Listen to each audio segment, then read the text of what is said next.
coming out, man. I appreciate Absolutely. it. We got some heavy hitters in here, and some good, I think some good conversations gonna come out of this. So I'm gonna do kind of a warm handoff to my guy, Duncan Gray. Normally we do kind of a icebreaker at the beginning. How was your day? How was your week? I think I'll start that. Kind of do a warm handoff. Anything good or interesting happened to you today, this week? Good or interesting? Go. Let's say, I tell you what, it's an exciting time in our life because I got to see my daughter cheer for the first time at a high school football game, and she's my oldest, so I'm trying to figure this whole thing out, so those of you who've gone through it, be leaning on y'all to tell me how to navigate it all. So, but it was good, it was just a jamboree, but it was far more than a jamboree for our family. So that was a good weekend. I guess for me, we've got both my daughters moved into school at Ole Miss, and so for the first time in 20 years, we have no kids at home. And so Right. it's actually, like there's somebody in the audience cheering, so it's actually pretty great. So that's been what's going on in our house. Well, for me, I got my 3-year-old a puppy dog. My wife's birthday is going to be tomorrow, so they got a new dog, and it's been hectic, to say the least. What kind of dog around you my get? house. A golden doodle. A gold. Gotcha. Gorgeous dog. So cute. That is. Yes, they're cute. Is that the word you use right now, Jamie? Yes, cute. Right now. Awesome. Well, for me, this one's louder. That good voice though. Yeah, for me, it's, well, I'm the opposite. I'm starting this journey. My 4-year-old started pre-K last week. She was excited the first 2 days. Wednesday, she started getting tired. She was like, I don't want. Then Thursday, it was like, okay. And then Friday, she was excited because she knew it was the last day of the week, and then the weekend, and she didn't have to go. But we're starting that journey, and everything, it's another stage in life, and we're enjoying it for sure. That's wonderful. Last week, not the best week to ask me about. But it ended good. We went as a family to an auction Saturday over in Ashland, Mississippi, and I ended up buying a tractor I've been eyeballing for a couple of years now, looking for one. And we have a good bit of property, and the little tractor just wasn't cutting it no more. So we went and bought a nice tractor, and now I got to save up money to buy implements so I can actually use it. But it's rare that we get to spend that amount of family time together. Took a young guy that's working for me now with us. He needs some guidance in his life, so hopefully we can help him out and just make things better for him. But I'm fortunate that my son has worked for me. Ever since he was, able to walk, he's come to work with me, and he still works with me. And so I get to see him all the time. So, that being said, it wasn't that special, I guess, but my wife enjoyed it. So, good weekend. For me, on this past weekend, I had a great weekend. My oldest son, his birthday was on this weekend, and so Bernard. So he worked at Northeast Electric Power, been there for about 23 years, so we had a good time this weekend, kicking it with him, so they enjoying it. And then yesterday, which was Sunday, went to church, and my preacher, I was very excited. He was preaching about put the whole armor on because the COVID-19 virus, if we had the whole armor on, everything would be all right. So my wife and I, we had a great weekend, and we kind of cooked out a little bit for my son, and it was a high time. Like I said, he was my oldest, the firstborn, after I got out of high school, and it was just a blessed weekend for me. Wonderful. Well, I'm going to echo what Josh said, and thank you all for coming out. And Josh, thanks for asking me to kind of facilitate this awesome conversation. He primed us with a couple of questions, and I'll throw a couple of softballs out there, and then, we'll maybe have a little real talk about some other things, but nothing that Nothing too bad. So, but, I think the overarching sort of question, that Josh is asking in every one of these interviews that he does with individuals, in our community is, what keeps you going every day as a man? What keeps you going as a man in Oxford, Mississippi, or Lafayette County, Mississippi, or Mississippi, or the United States, So taking that, let's just kind of have a little talk here. What is it? Is it family? Is it faith, like Robert said? Is it, I got to put bread on the table? Is it your kids, your parents? Y'all got any thoughts on that? Yeah, Robert. For me, it's faith and, putting bread on the table. My kids are all grown, but I have grandkids. I got two at Lafayette High School, twins, Mill and Kylan. Kylan played football. He's an outstanding wide receiver there, starting wide receiver. And then Trey, he began coming to center, 305 pounds, so he's a big boy. Ooh. And then my granddaughter, Mill, the twin, she was playing basketball, but both of them on track. She probably going to get a scholarship in academic because she's real good. But faith is my strong point. I've been in Lafayette County all my life, all of it. And Taylor, Josh's father, and I, we went to high school together, got out of high school, and Lafayette County been great for me. I've been here all the time, and I've been did a lot of things here. I started in the hospital, which was the Oxford Lafayette County Hospital, as an orderly, and I left there and went to Kelwood as a bundle boy. And then so I went to school to become a sewing machine mechanic. And you don't have many black sewing machine mechanics, but that's what I did for 17 years in Lafayette County. It was great. And after that, the plant closed, so I went on to Bedford. I sold cars for 8 years. I've had a great time in Lafayette County. And then in '84, I was elected constable. And I don't know, a lot of you may not know what a constable do, but we serve a lot of processes, working with the law enforcement. I did that for 3 terms.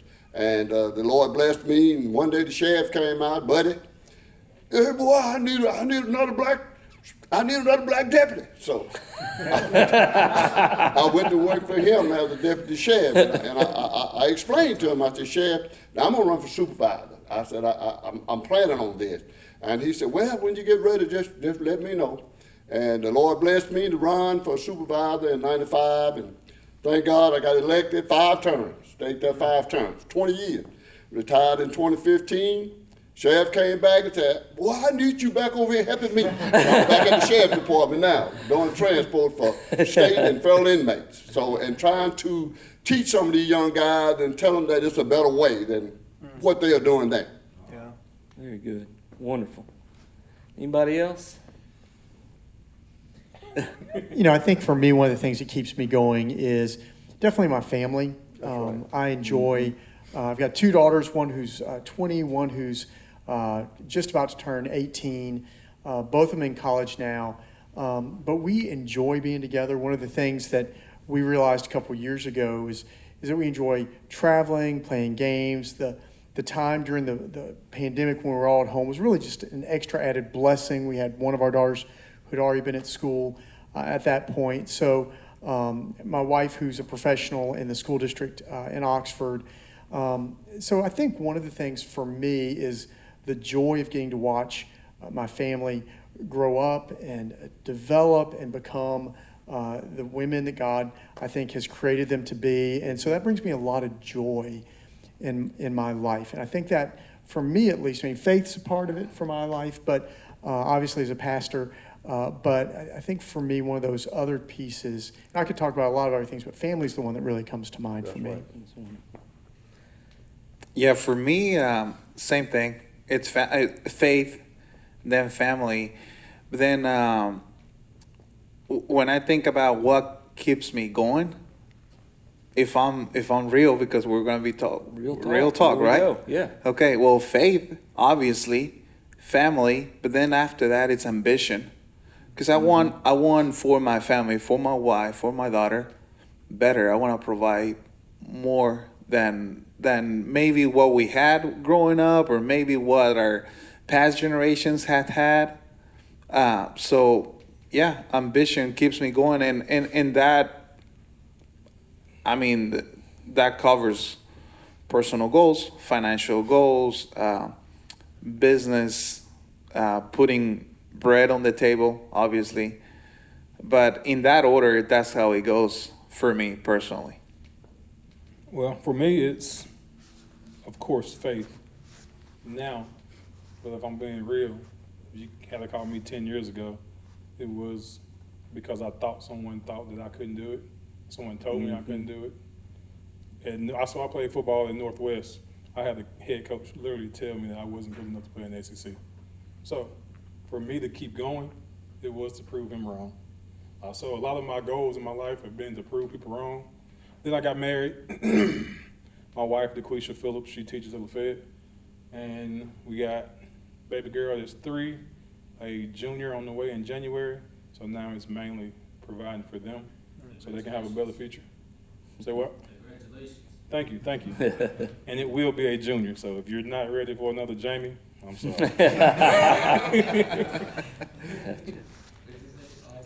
Wonderful. Faith is strong, flesh is weak.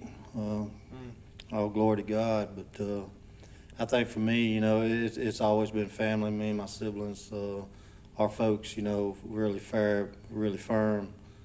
You know, they brought us up right. You know what I'm saying, and instilled in us all extreme work ethic. You know, and I've always, you know, tried to go out and outwork every man out there, you know, in the yard with me.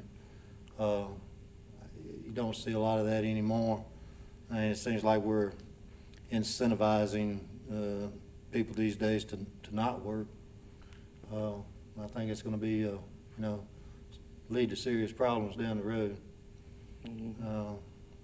But yeah, you know, faith, family, and yeah, like you said, you know, I want more for my family. You know, I only have a son, you know, but that's pretty much my whole driving force right there.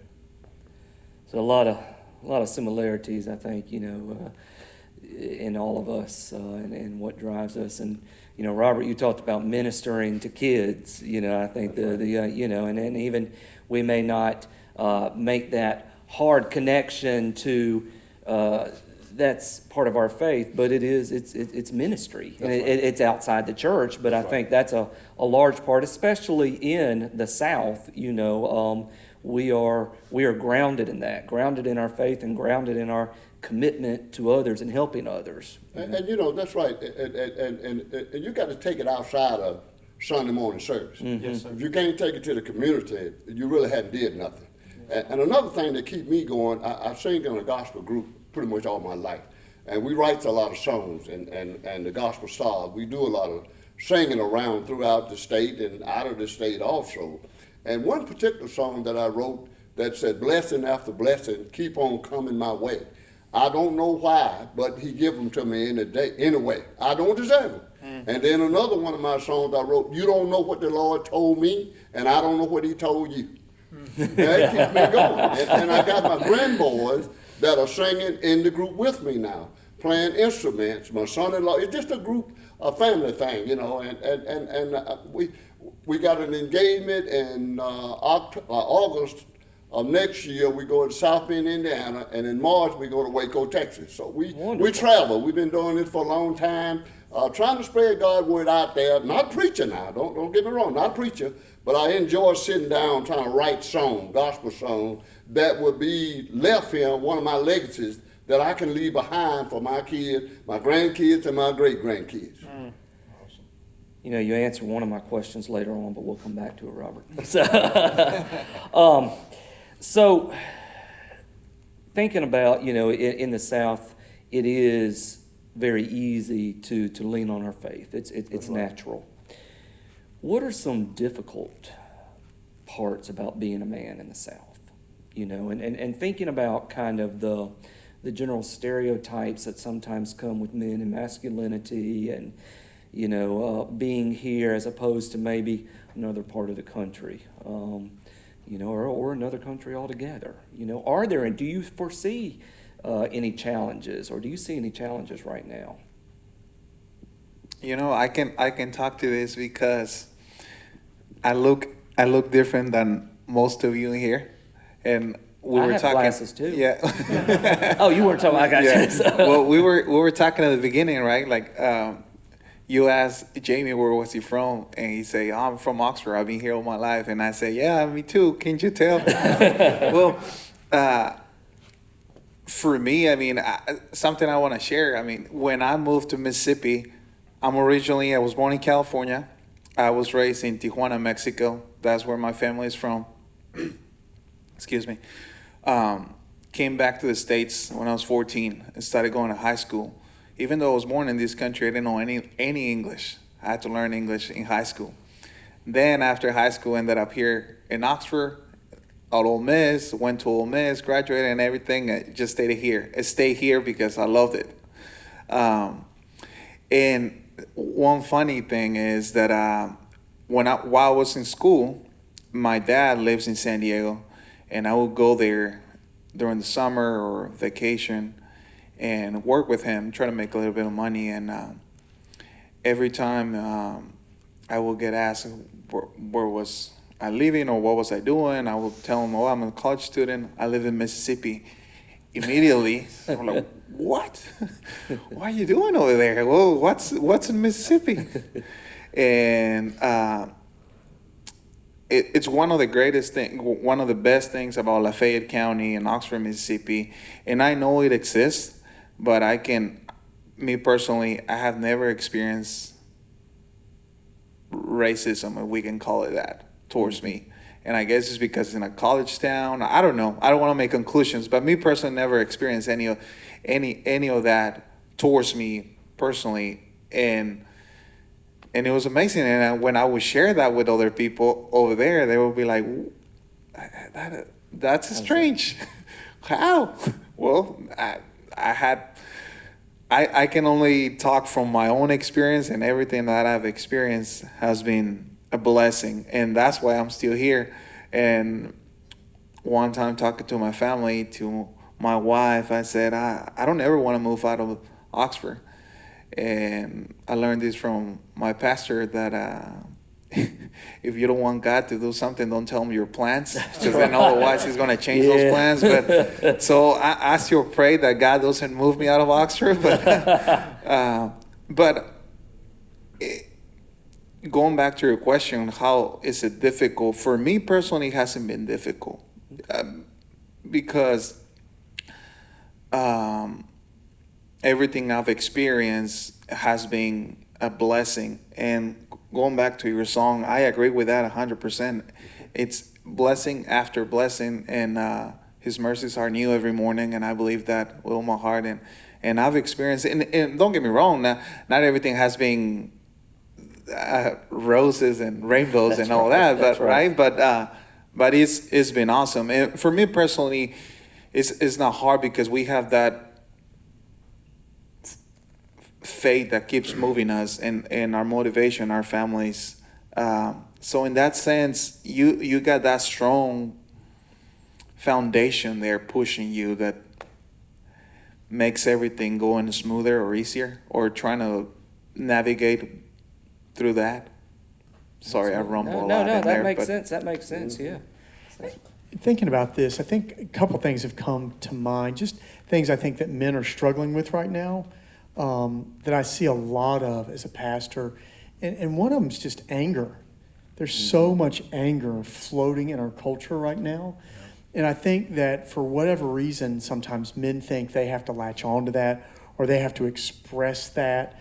And sometimes all that is doing is just fueling more anger. And I feel like right now that's one of the struggles, I think, that all of us are probably dealing with. We see things we don't like, or hear things we don't like, or somebody says something we disagree with, and the first response is just a fury, or I have to snap back, or I have to respond.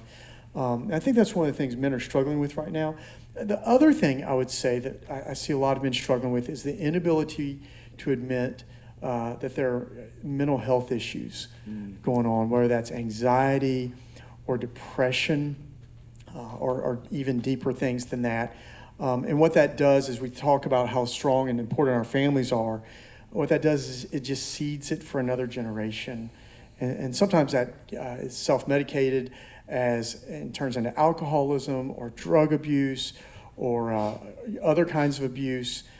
So I think those are some of the things I see particularly in the South right now. The anger that just kind of brews beneath the surface, but also this inability to even want to talk about deeper level mental health issues for men right now. Would y'all agree, the mental health, especially, is that something that's kind of taboo in your social circles with men? I know it's not anything that I've ever talked about with any of what I would consider my close friends, or things, and even my wife, it's sometimes, so go ahead, Jay. So, speaking on the anger part, I used to be an angry young man for no reason. But also, the more you research, the more you learn things. You can either get angrier, or you can take that anger and harness it into something else, something good, and start teaching people what not to do or how to do it. And as far as mental health, yes, I'm a fireman for the city and the county.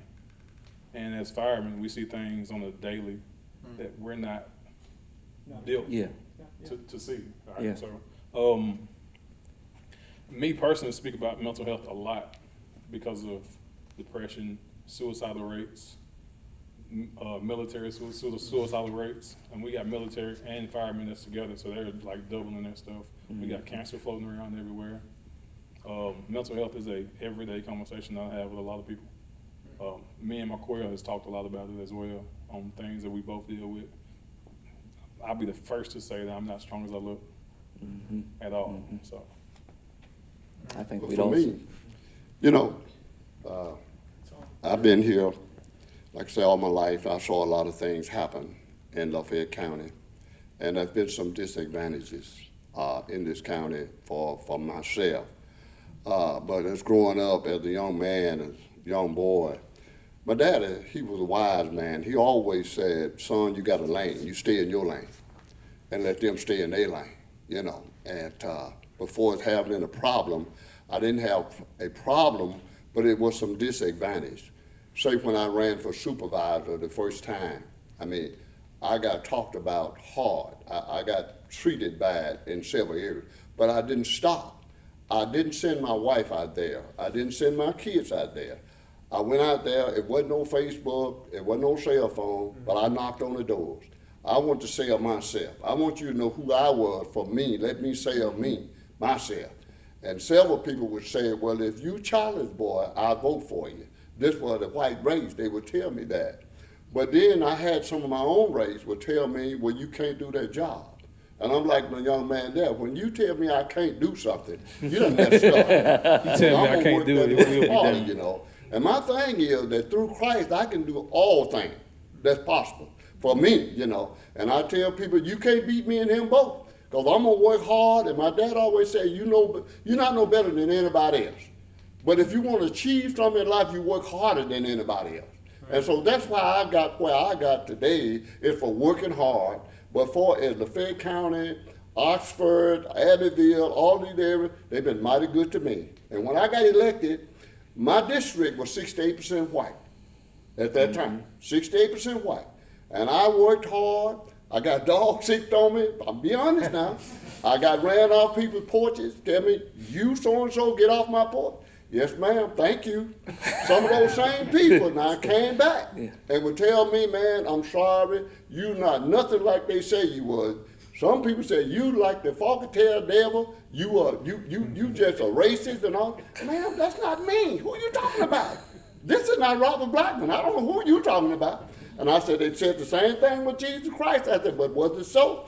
But some of them came back and said, I'm sorry, I apologize. And I accept them as what they came back and told me. But it wasn't easy. No, it's not. I promise you it wasn't easy. But through it all, God was still with me. And I stayed the course. And that's why I stayed there 5 terms.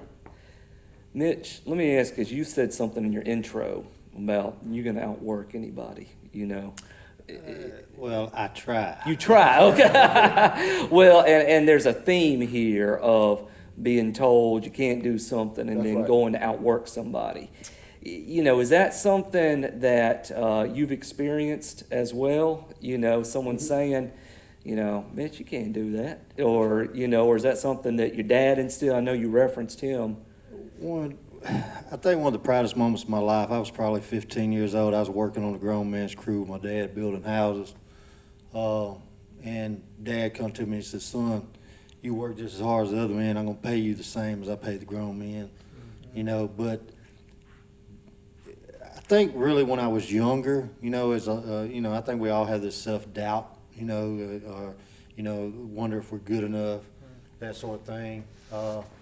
You know, and then I went to work on the Mississippi River boats for several years, on big line boats, and the youngest guy out there, you know, and so I think the new guy, the young guy, you know, you kind of get picked on. You know, you either take that in stride and learn and grow from it, or you let it make you angry. Mm-hmm. You know, and days are different. You know, like my son, he's a well-mannered child, real respectful, but they called me to school and said that I need to hold him back. I'm like, does he have the grades to pass? Yes. Then pass him. I'm not going to be the one to give up on him. Mm-hmm. Then they're like, well, he needs to be on medication. I find out later, you know, these teachers are stepping out of their lane. That's right. That's not their place to say it. It's actually illegal. But I almost flipped tables. You know, not putting my kid on no drug. Mm-hmm. And, you know, and the thing about it was he didn't need it. They said, was he disruptive in class? No, he's a great kid. Well, what's the problem? He's got a problem paying attention. I said, well, ain't that being a child? You know, let's start on fundamentals here. Let's start on the foundation. Let's build a strong foundation. You know, the boys in the third grade, he don't need to be reading War and Peace. He needs to be reading See Spot Run. Yeah. You know, I've seen it. My brother's little nephew by marriage, he was a rambunctious kid. They put him on medicine for ADHD, whatever. And, you know, and this same kid who was full of life and running around the yard playing and stuff, next thing you know, he's cross-legged in front of the TV, just stoned. Scared. I mean, is that the word for it? Yeah. No, But and now today, he's you know, he's trying to get it together, but he's been in jail more than he's been out. You know, and speaking on mental health, I wonder if a lot of if a lot of that comes from pharmaceuticals. Yeah. You know, prescription drugs they're prescribing to children. Yeah. You know, I mean, I think children need to run and play and burn off that energy, not be drugged up. I mean, Yeah. just something I think a lot about. I Strong think topic. I think we can do a whole nother roundtable on that. So, anybody else on that one? I'm gonna connect a couple of the dots here. You know, a minute ago, Jamie, I think you talked about ego or something. Maybe you were driven by someone telling you that you couldn't. And I think I jotted ego. I don't think you used the word ego down. Yeah, it's the same thing. Okay. So, but how much do you think our ego fuels the anger that we have, or vice versa? Does our anger feed our ego?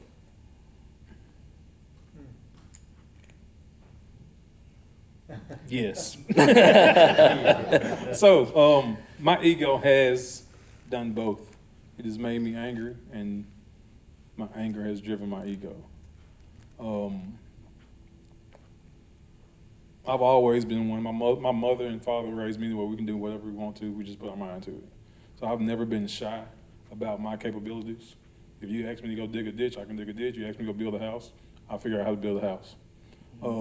With that being said, some people take that as, I guess, it's perception of you and not knowing you, so they're judging you, and they take it as being cocky or arrogant or bold. So in return, they shrug you off or talk about you, and that hurts my ego, which in return makes me angry. So And that also has to do with how you put it out there too. Like I said, they've always raised me to be proud, so I've always walked around with my head up, chest out, and that bruises other people's egos. So now you got an ego battle of who's the best, or who's the biggest, who's the strongest, or the breadwinner, or whatever you want to look at it. So yeah, I can go on for a long time. So how do you deal with anger as a man? Not how we want to deal with it sometimes, you know, and this is for anybody, you know. As the name of the show, Real Talk with Real Men. At one point in time, it was a lot of drinking. Mm-hmm. At one point in time, it was working out, sports. And until we roll around to the faith part of it, life never was right. So we got our faith in line. My wife was a major part of mine. I got baptized at an early age, but I think as kids, some kids know and some kids just do just because they see somebody else doing it. That's right. So That's right. once we got our spiritual life in line, everything starts working out a little bit better. I got someone to depend on. I can depend on her. She can depend on me. Baby girl. Puts things in perspective, doesn't it? The first one being a girl is hard on you. Yeah, it is. I'm just at like age number 3, so I really don't know yet. Well, I don't know if, you know, any of y'all are like me, you know, I pretty much keep it all very way on down in there. And then, unfortunately, sometimes it comes out, you know, all at once, and it's usually misdirected, you know. So I don't know if that's how it is for any of y'all, or, you know, if you handle it differently or better. I'll take suggestions right now. I don't know about any tips for handling it other than what you said right there, where you push it down and it comes out. For me, when our first child was born, that's when I really realized I had buried a lot of anger through the years with family stuff, different things that had happened to me growing up, and really had to figure out, okay, I can't take it out on a 2-year-old. It's not her fault that she's crying because she's hungry. That's not her. And so really figuring out, I had to go talk to folks, other men sometimes, of how do you process that? What do you do? You know, ministry sometimes is intense and it creates. I mean, your family could probably write lots of books on that. And so figuring out, who do I need to talk to? When do I need to walk away? And what's worth getting mad about, I think, are some of the things for me through the years that really began to fall into place. That's a good, you know, what's worth getting mad about? Yeah. What's that ditch we're going to die in on, you know? So, That's Robert? right. Yeah. Well, you know, sometime I was being in politics as long as I was, and, you know, you find out the thing that you're dealing with so many different personalities out there. And sometimes you get all frustrated and angry at some little thing that you shouldn't be angry about. And you let other people drive you to go home, and you shouting at your wife or at the kids for no reason. And my wife would say sometimes, now you jumping down on me, and they the one made you upset. Yeah. But sometimes you can be your own worst enemy, you know. And then you got to pray for guidance that, Lord, help me accept these things I can't change.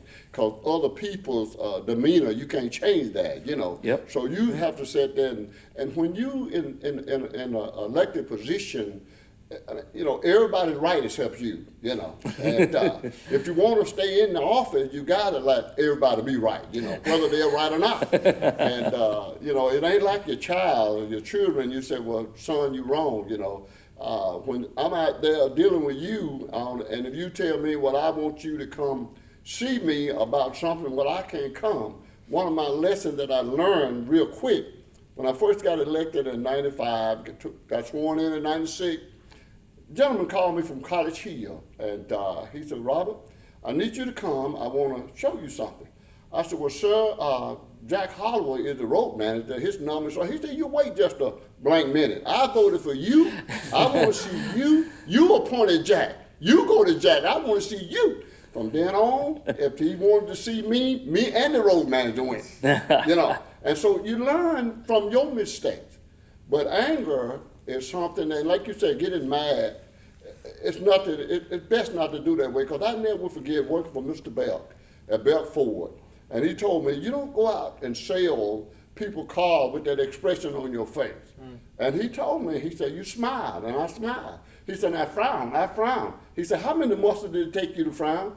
I said, sure take more than do smile. So I mean, it's just the little things. It's not the big thing, just a little bit of the thing that people can show you and help guide you and lead you in a direction. But like I say, man, it ain't been easy. I promise you it ain't been easy. But with the help of some strong people encouraging me and telling me that go on. No matter what they say, go on. You can do it. And so that's motivated me, man. And I love Lafayette County, I love Oxford, I love Ole Miss, I love it all because this is me. This is me. Well, and, tying into that, the other side of that anger, talking about our faith earlier, is forgiveness of those who That's right. make us that angry, which is another whole topic. I'm sure you got a few sermons on that you could. So, very good. I'm sorry. No, go ahead, Jamie. Yeah. As far as the anger part, I have learned to not react. So if I can hold my tongue and then go back and think about it, typically not even nothing to be angry about. I speak a lot with my face. Them two can attest to that. Like, my face is a lot, but in that time, I'm processing stuff like, is this really something to get upset about? I can put this energy towards something else. As far as making my family better, making our relationship better, whoever I'm talking to. Because if I react out of anger, they're going to react out of anger. That's So right. therefore, it just makes everything a lot worse Yeah. That's right. than what it really is. Yeah, it's kind of like you said, Eddie. With all the anger, if we react angry, it's going to spark some more fire in there. It's gonna be a mess. One of the things that I try to, like you said, I try to stay quiet for a second and see if I can hold it. But then the other thing that I also think about when I'm angry is the fear of messing something up, or because usually in personal experience, every time I explode, I feel so bad after that. And I feel so sorry. Why did I do that? And that's probably And the I'm thing. usually mad at the wrong thing. Yep. Yeah. So later I'm like, well, that was dumb. Yeah. Just Why dumb. did I do that? Yeah. So it's just the fear of messing something up or hurting someone. And look, in your life, you're going to have some blind spots. You won't never see them, but they're there. And I remember I got a brother, the pastor, was a preacher up in Elkhart, Indiana. And I told him about some blind spots. He said, when I go back home, you just gave me a title to the sermon. Blind spots in your life. There you go. And you're going to have them. And when they hit you, it hurt. And when they hit you, it hurts. That's right. I always felt like I was slow to anger. I've been told a lot that I look mad a lot, but I think when I'm truly angry, I get about the color of that shirt right there. So it's easy to tell when I'm angry. But I've never, at work, I've worked a lot of guys. I've worked with a lot of guys, and I always try to make the environment a good one, one where you can have fun, but the biggest thing I think that where a lot of frustration comes is feeling like you can't delegate certain responsibilities or chores, so to speak, to someone because you feel like I can do it faster, I can do it better, I get it right the first time. You got to, as you get older and you're not able to take on that workload anymore, you got to learn to let other people take over some of the stuff, some of the work, take it off of you. And I think in learning to do that, it enables you to harness that ability to not get angered. Yeah. I was always told if you want something done right, do it yourself. Yeah. Well, and True that. But, So then you go from quality to quantity, or it's a choice you got to make. well, like you were saying though, you begin to coach and teach, and your role changes. And somebody has taught all of us something. And That's right. they delegated it to us and That's right. allowed us to learn and probably screw up along the way, you know, and extended some grace and forgiveness when they were angry at us, you know, so absolutely. Wonderful, wonderful. Anything else on that topic? Y'all are giving me some good stuff to bring back around, so. Anger. I control a lot of mine by fishing. I'm an There outdoors you person. go, there you I go. did not know how much fishing would work on your patience. I sit out there for hours and catch nothing. Yeah, But it feels awesome. yeah, that's right. I would be over there in the chair asleep. Nah, I can sit there all day, not catch anything. And when I get through, it's like Corey was talking about at the gym, just completely relaxed and everything is gone in the wind. My dad had a shirt that he would wear. He probably wore it too often because it was holy, and he wear it around town. It said, "I may not catch a whole lot of fish, but I sure show those worms who's boss." So, you know, I but think if I need to mellow out, I can just go out on the property. It might be hiking, Yep. might be bush hogging. Yep. If I can just get my feet on it, I can be tired, my soul, my spirit can be weak, and I can spend a day out there on the property just working, and energizing.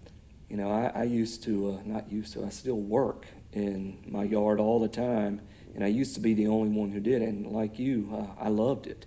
It was a time to process, time to, and it's the manly thing to do, to take care of your yard, to bush hog, to go, and stuff like that. Well, my wife has discovered how peaceful it is. And now she's hopping on the lawnmower and doing my friend, which I want her to keep doing because it's helpful, but, They want to talk about something to get angry about. What about this heat? But you can't control it. That's Do that. right. That's Or the right. rain every 30 minutes. So, Only in Mississippi. only Mississippi. Well, somebody, I don't know who said it a minute ago, but somebody mentioned self-doubt, and kind of how we don't, we're afraid to surface that sometimes, When are some times in your life as a man you kind of had some self-doubt about, can I do this? Can I really handle this? And was it connected to just being a person, or was it connected to being a man in Mississippi or Mexico, or, wherever it is, Well, personally, I always share these with friends, family. When I was in high school, all up to high school, I was a pretty straight A student. When I was a kid, I remember I said that I wanted to be the president, and that was like a childhood dream, and I was always a good student. Got to Ole Miss, and I realized pretty quick that I wasn't a good student. I was struggling more than usual, and I struggled all through college, and I started doubting myself, like, was I really a good student, or what happened there? Because I really struggled, and I joked with my wife about it, and I'm like, I'm so glad I'm out of school, and I've been out of school since 2013. So it's been a few years now, and every time that we hear, students are coming back, and I'm just grateful that I'm out of school because I don't have to go through that again. My dad has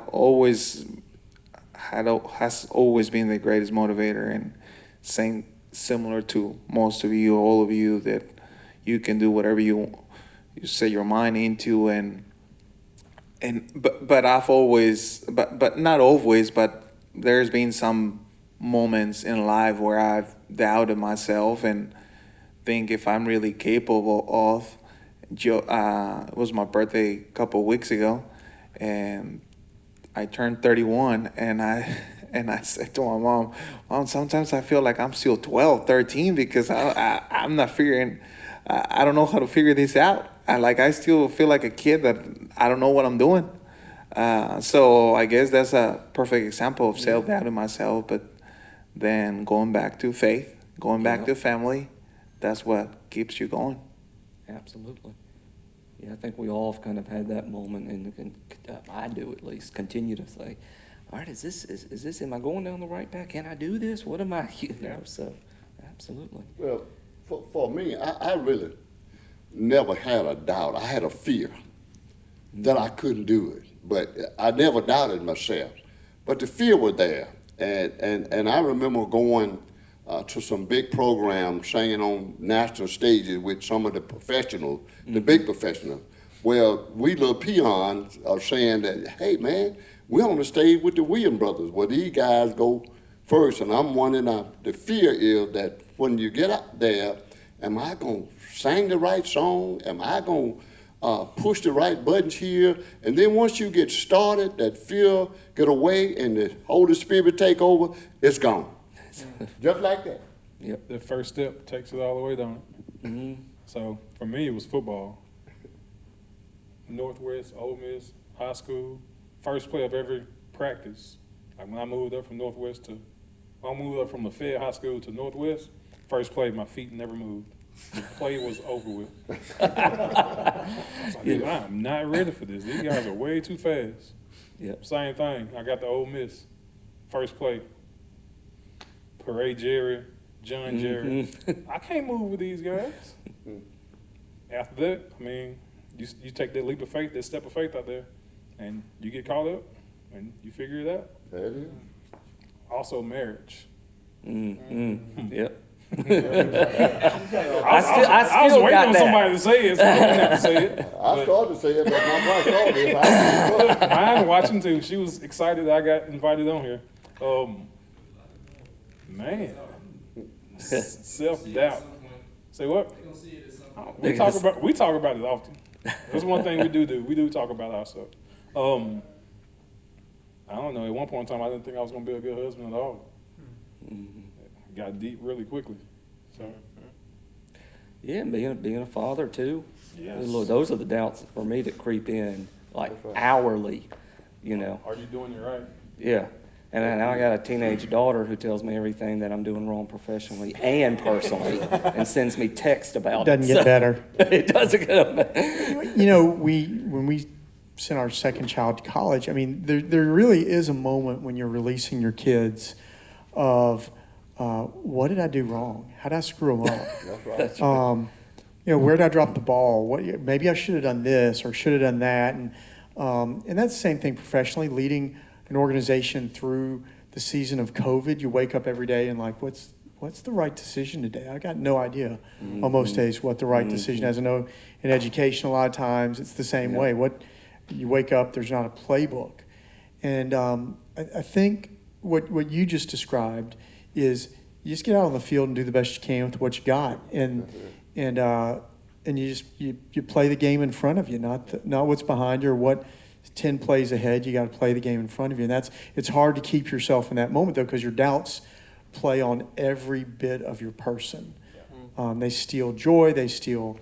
They make you replay things that. Still is all. Yeah, you got to. I never played football, but I watched a lot of basketball, and one of the things Coach K would say is next play, next play. You can't get caught up in what was. The great ones can forget the last play. Yeah. And keep going to the next one. I mean, I think you have to do that in marriage. and everything, because we're all human. We're gonna mess up, but what we're gonna do to fix it and how we're gonna move forward That's right. in life. The fire department, basketball, football, business. Daily. It's human nature to have self-doubt, I think, but I think a lot of it comes also from, like, education. Of course, it's a very important part of our life, but how cool would it be if we could focus on each individual's talents? You know, like some people aren't going to be any good at math, Yep. but they might excel at science, or even vocational, stuff. Like ag class and stuff. And there's a place for that. Not everybody's meant to be a brain surgeon. I mean, I know I wasn't, but I mean, why can't we, as a society, figure out, why are we browbeating this child when he's just not meant for it? He's meant for something else, maybe something better. No, You know? absolutely, Mitch, and I'm not gonna get on my educational soapbox right now, you know, but, that's the world that I'm living in to hopefully change that, perspective a little bit. But I think you hit on something, you know, what are we subconsciously feeding students sometimes, you know, in terms of self-doubt, when we approach, we call it failure. I like to say an opportunity to learn, you know, and say, nope, didn't do it, can't figure it out, you know. And those are things that we carry with us for years as well. I always felt like I did a good job as a parent to my son. You know, it's one of the things I'm proudest of, I think. But when he was bringing home schoolwork and I thought I was going to sit down and help him, it was so different Yeah. from what Yeah. we used to do. Yeah, You know, I couldn't. And that goes back to the teacher-parent meetings and stuff, you know, and like, you know, just, you know, we're setting a lot of kids up for failure. Yeah. Just like on social media, they have a equation going around social media. Mm-hmm. You might do it one way, you do it one way, and we all 6 different ways, 6 different answers, but we all were taught that from somewhere. Mm-hmm. Some teacher taught us which way to do it, so which one is right. Yeah. Failure is only just for that moment. Nope, we're That's gonna right. forget it eventually. You're gonna learn from it, keep going. Man, it's so much. And an opportunity to learn, absolutely. Yeah. In my shop, we call it burning is learning. Burning. And then you get to beating college into kids, like making college a requirement, and it's really not, because I went to college. Let me say that. I didn't finish. It wasn't for me. I'm finishing my bachelor's now. But at the same time, if you go have a trade school and make it the same playing field as college while you're in high school or in middle school, now you give them an equal opportunity to go do this instead of making them feel lesser of a kid for picking this trade that you can make $100,000 in with no degree, instead of going to pay $100,000 to get a $15 hour job. Oh, absolutely. And see, that's the way I was. I went registered in at Coahoma Junior College. Well, I didn't go back, but I went in a trade at a sewing machine. You could take a sewing machine, take every piece in it, throw it out there. I pick it up and make it work. That's what I learned to do. And at that time, you didn't have a lot of people that were involved in that. So I went all over setting up sewing machine for Kelwood Company. That's what I did for 17 years, you know, and made good money doing that. So we got some stuff we called WG, which was the machine, which was Wilcox and Gibb. A gentleman up in Ripley, Tennessee had about 200. He called me one day and he said, Robert, the ox is in tomorrow. I know you know about these machines. Can you come up and set them up for me? Well, I made good money doing that. So, but that was my trade, what I did. And then when I got into politics, they had refresher courses. I went to every course they had. They gave me books this thick to read. They don't tell you how to be a supervisor. They tell you what not to do to get in trouble. They tell you how to stay out of jail. To be a supervisor, you got to get out there and work hard. People want to see you out there. At night, when the storm came, before the school started next morning, I had a chainsaw and a chain. I hooked that chain around that tree, pull it out of the road enough for the bus to get by. People drive by, look at my tax dollars at work. And that's how I learned to stay there, you know, by doing little, like I said, little things. The big thing, the little thing what got me there, kept me there. So let me, I'm gonna piggyback on something that you said a minute ago in the context of this. You talked about how there weren't many, sewing machine mechanics, I guess, black sewing machine mechanics, like you were just talking about. And we're talking about jobs here, you know, for men. Are there certain careers that are off limits and taboo for men, you know, because it's not manly enough? It's not what men do for a career? You want to talk about the police and black men? We got a whole nother session for that. Oh, okay. So I'm a fireman. Yeah. I pulled up. I got my job in 2012. Had a badge hanging from my window. Yeah. I pulled up to my homeboy house in Memphis, to say the least, Yeah. and everybody stopped. Like, what are you doing? Like, what are y'all talking about? What's hanging from your mirror? All they seen was a badge. Mm-hmm.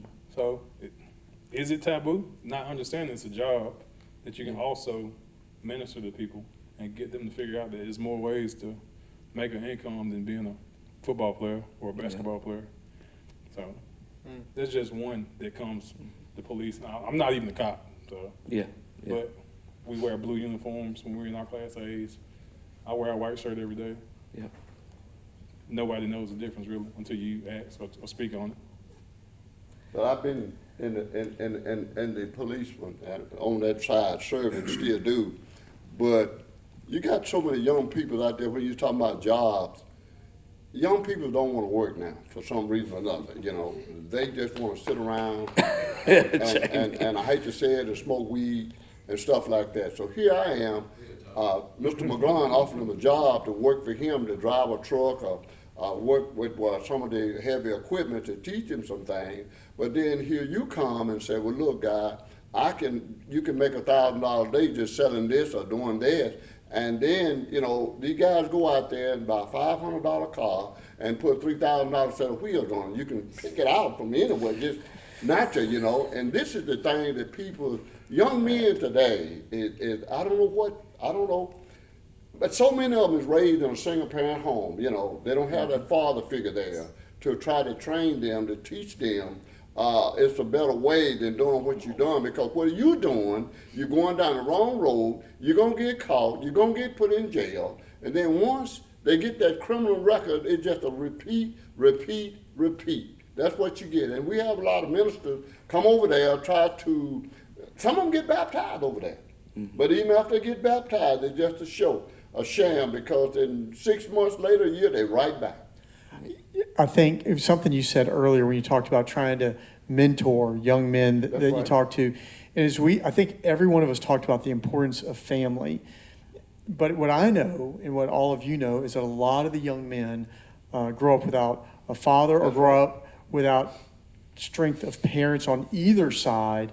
And so, you know, it becomes a generational struggle. And so I think one of the things, and this is, again, we've listed about 40 topics for another thing. That's right. You know, how can we as men who were raised with the value of strong family begin to impart that in people who never had that opportunity? Sometimes through no fault, most of the time, well, for a 4-year-old, through no fault of their own. That's right.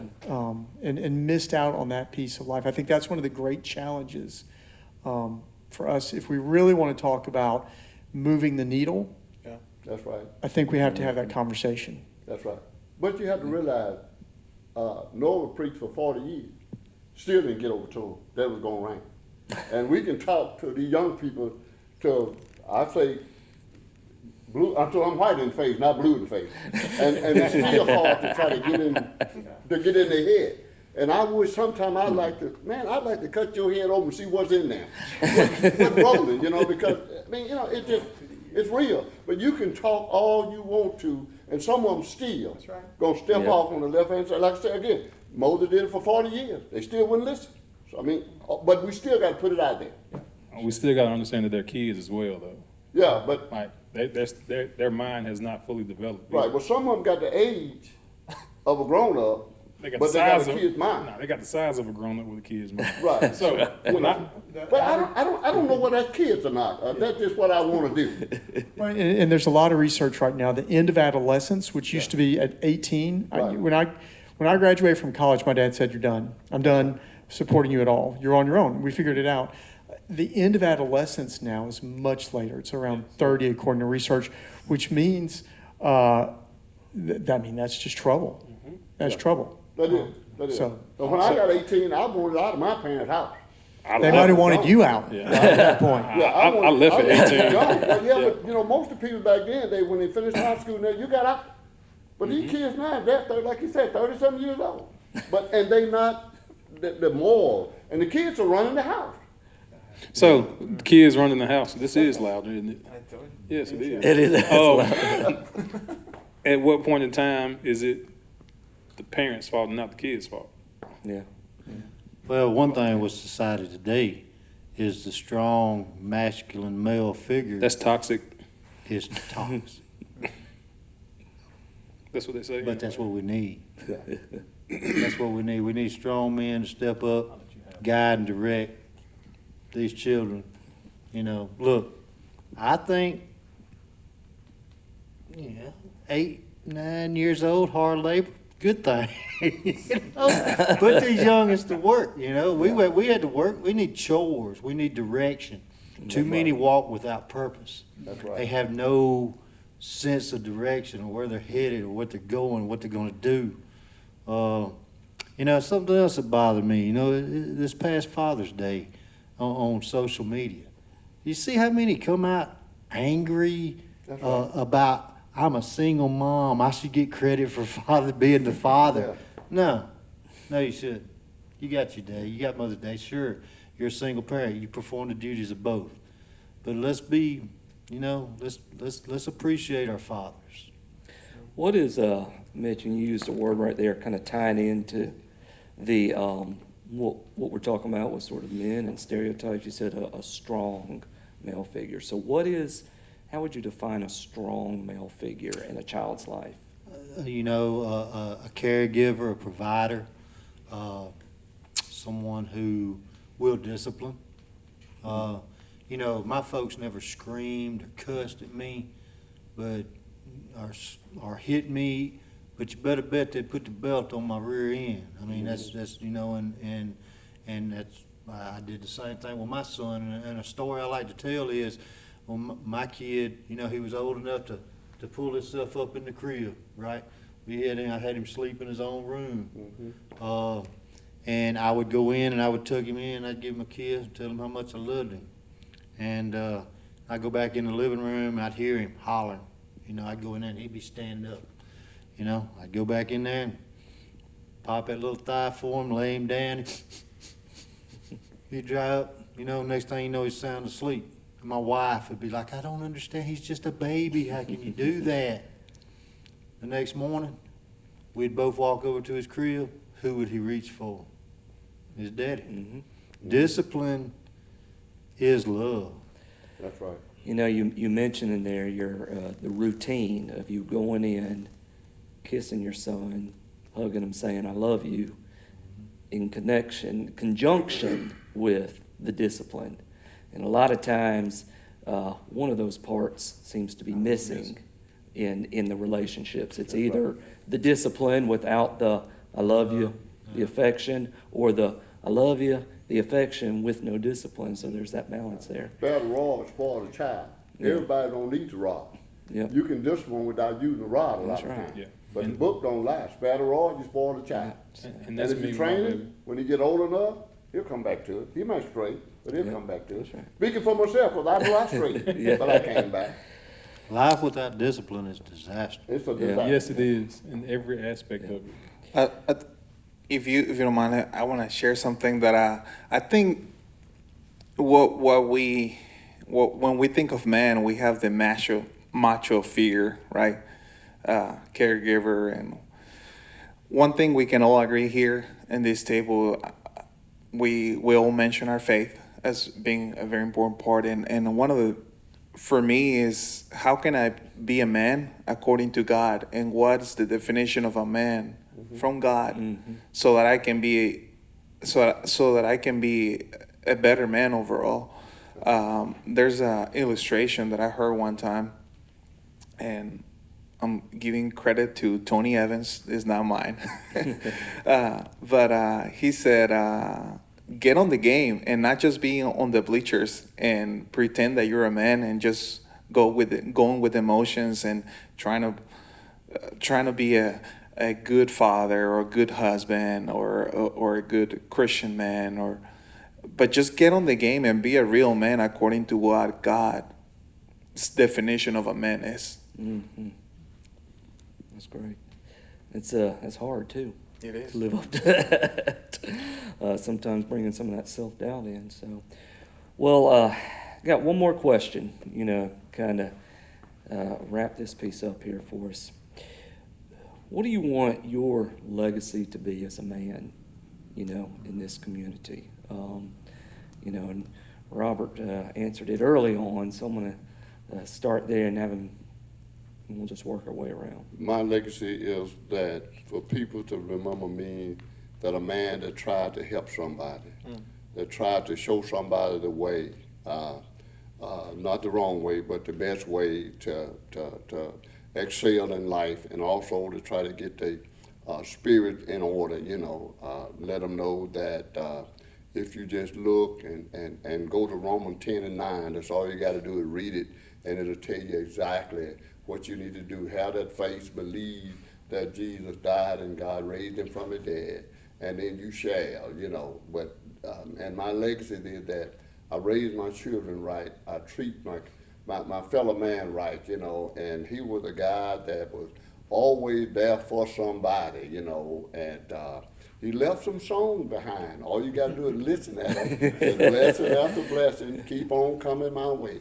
I know I don't deserve it, but the Lord give them to me anyway. Awesome. Great. I've never felt like there was anything really very remarkable about myself. I'd like for people to say, he did what he said he was going to do. Mm-hmm. He stood behind his work. He loved his family.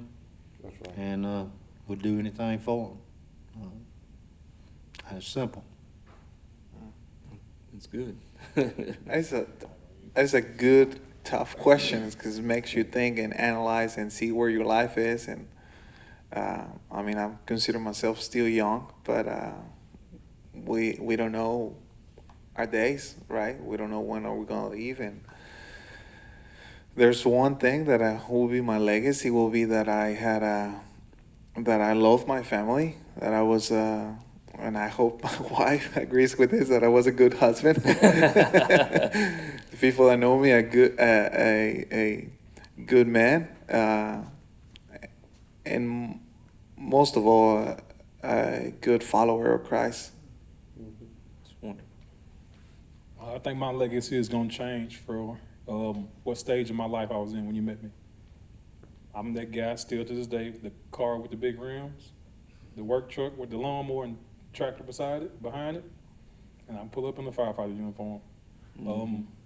Just want everybody to know I treat everybody right and equal, fair. I think for me, it's just how can I be remembered as faithful to God, to my family, to my friends, to the work that I attempted to do. So I think that's, for me, the word. Was he faithful?